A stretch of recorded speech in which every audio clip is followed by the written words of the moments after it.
newspaper because we don't get a fair shake. They get all the right. That's the first point. So to all the media that ask me, do you believe what Kunene said? 100%. I do. I believe him 100%. Well, let's take you back to what Kunene said when he was on ENCA. Yes, I was at the house of Mr. Molefe. When he was arrested? When he was arrested. And what were you doing there? I've realized that I don't have time for my online newspaper because of the work I'm doing as the MMC. So I have given it to young journalists who are not getting work, who are not getting jobs. So I'm in the process of transferring it to them so that at least they have time so that they can run with it. And obviously then they can resuscitate it and also take its legacy of exclusive stories. So then there was an opportunity to interview Mr. Molefe. And somebody that I know that knows Mr. Molefe then arranged the interview, and I then had to take the journalist there. For more on this, we are now joined by organized crime investigator from IRS Forensic Investigations, Chad Thomas. He's been put on a watching brief by DJ Somebody's Family. Chad, good morning. Thank you for your time on ENCA today. I'd like to start our conversation going back to something that you said yesterday when you were in conversation with my colleague, Slindelo Masikane.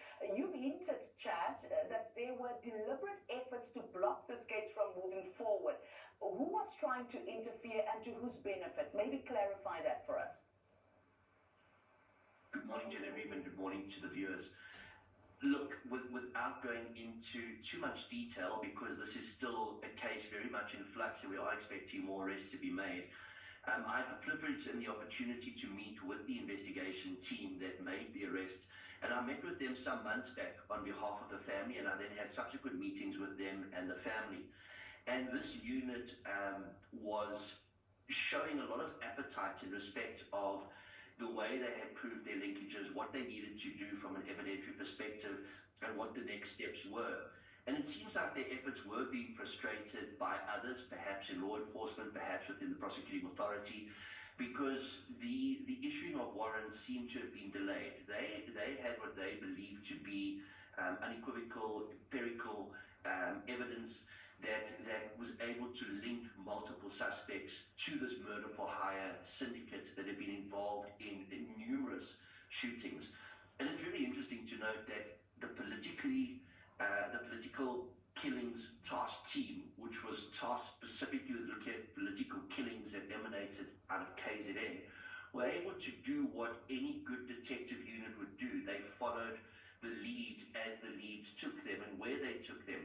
And what we found was a symbiotic relationship between the underworld, the business world, politicians, and when one looks at 3 of the cases that these people are involved in, none of the people killed are politicians. One of the people that they wanted to kill was an actress. One of the people that they allegedly killed was an actor. One of the people that they allegedly killed was a whistleblower. And then there's still other linkages that have come to the fore. So it just shows the symbiotic relationship that the underworld has with what we would perceive to be the legitimate business world.